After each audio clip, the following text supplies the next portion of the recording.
Hello students, I am Kamaljit Sharma, PGT Accountancy, teaching in Cambridge International School, the SUA. This lecture is prepared for the subject of Business Studies for Grade 11 Commerce. Let's recap. Students, in the last session we have studied the topic of joint stock company from the chapter 2, that is forms of business organizations. We have learned about its meaning, features, merits, demerits and types of companies, etc. Today we will study about the formation of a company, its stages and the important documents to be submitted to the registrar of the companies. I hope this lesson would benefit you in understanding the concepts. Thank you.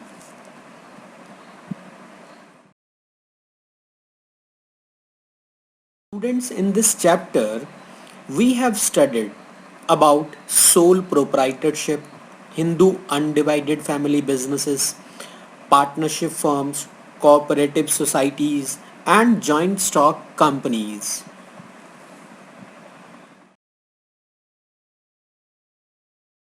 This chapter number 2, that is forms of business organization, we will study the following topics, that is identification of different forms of business organizations, explanation of features, merits and limitations of select forms of business organization, distinction between various forms of business organizations, and analysis of factors determining choice of an appropriate form of business organization. Before moving to our topic, let us revise the forms of business organizations which we have studied in our previous lessons.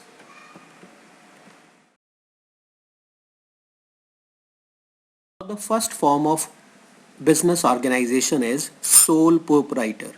Sole proprietor means, sole means the single, proprietor means owner.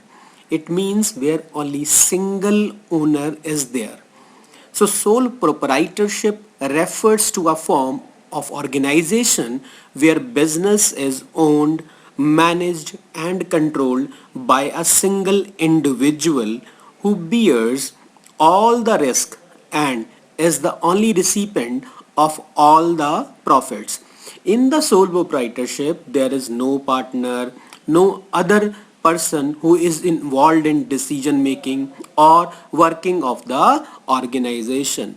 I told you sole means single, only one, and proprietor means owner. So sole proprietorship means there is only one owner controlling the business.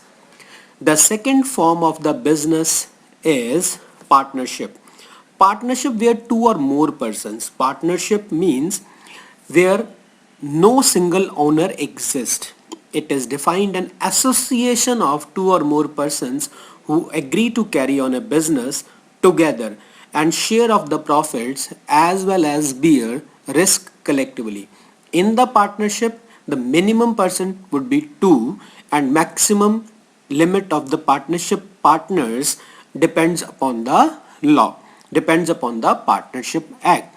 So in the partnership, two or more than two persons are involved, whereas in the sole proprietorship only one person is involved. In the sole proprietorship, all the decisions, all the risk, all the profits belongs to the single owner, whereas in the partnership the decisions or the policies to be decided by partners.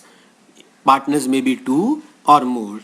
There may be active partners, there may be sleeping partners, that we will study in our next sessions.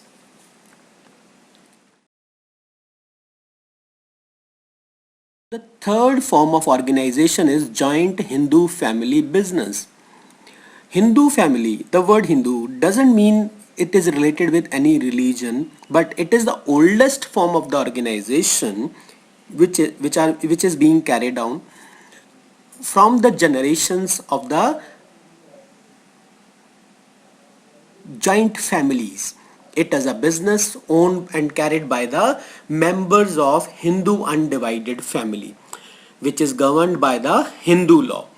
Karta, the oldest male member of the family, controls the business.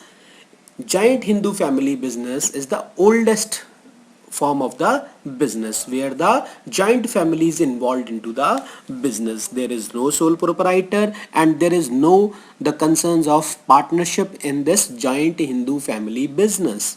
Next one is cooperative societies. It is a voluntary association of persons who get together to protect their economic interest. Cooperative societies are majorly formed for social welfare.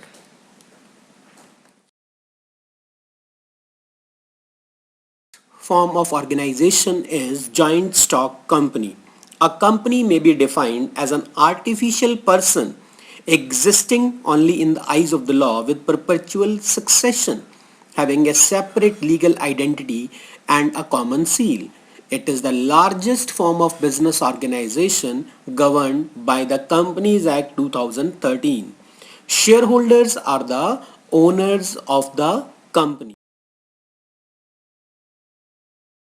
Students, each form of business has its own merits and demerits. It therefore becomes vital for the businessman to have knowledge about all these forms of ownership so that he can choose the right one. Choice of a suitable form of organization is important because the success and growth of the business depends a great deal on it. The form of business organization determines the availability of finance, risk associated with business, division of profit, owner's control, stability and durability of business, and so on.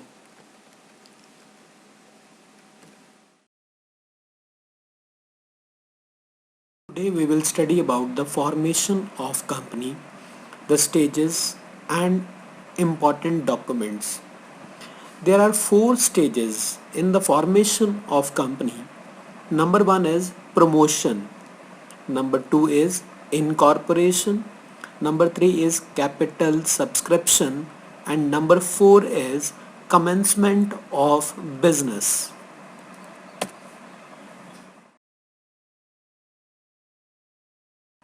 Now the important documents to be submitted to the registrar of the companies, that is ROC, are number one, memorandum of association, number two, articles of association, and number three, prospectus.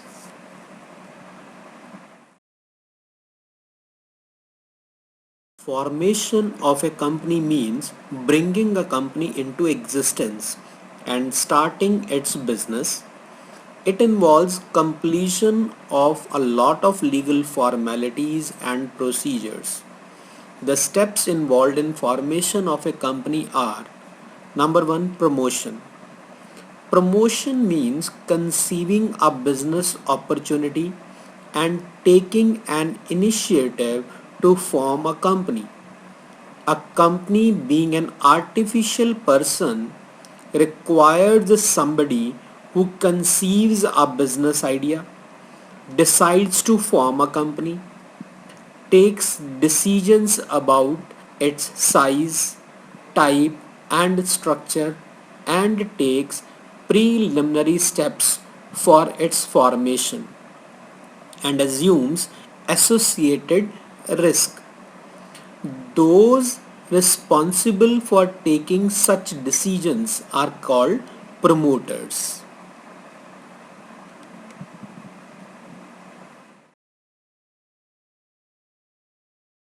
There are some steps in the promotion, or you can say these are the functions to be performed by a promoter.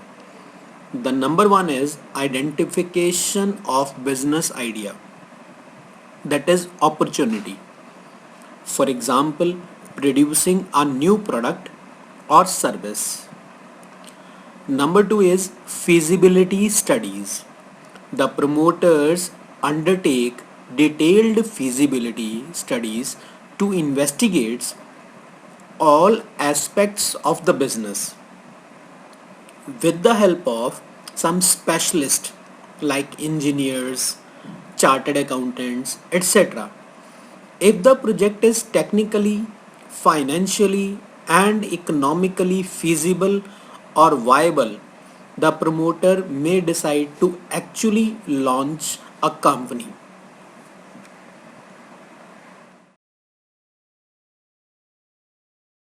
The next function of the promoter is name approval.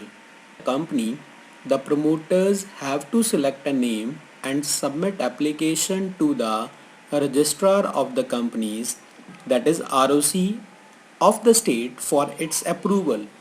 The proposed name must not be same or similar to that of the another existing company.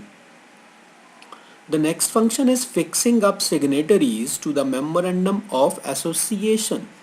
Promoters have to decide about the members who will be signing the memorandum of association of the proposed company. Usually, they are also the first director of the company.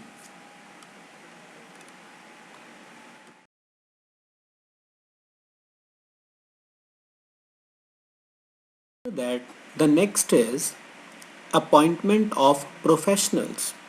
Promoters appoint merchant bankers, auditors, etc. to assist them in the preparation of necessary documents to be submitted with the registrar of the companies, that is ROC.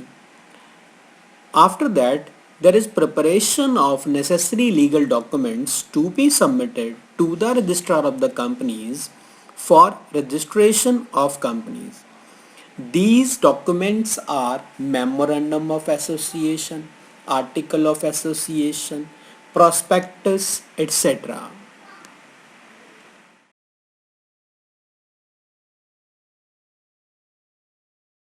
In this session, we have discussed about the steps involved in formation of company, all the stages and important documents to be submitted. I hope this session would be beneficial for all those who have a keen interest in the business.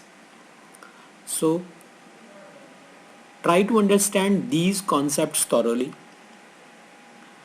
and note all these topics in your homework notebook. Till then, stay home, stay safe, but study regularly. In the next session, we will continue our next topic. Till then, dear students, to stop the COVID-19, stay home. If you don't think about yourself, think about your loved ones. So stay home, please, but study regularly.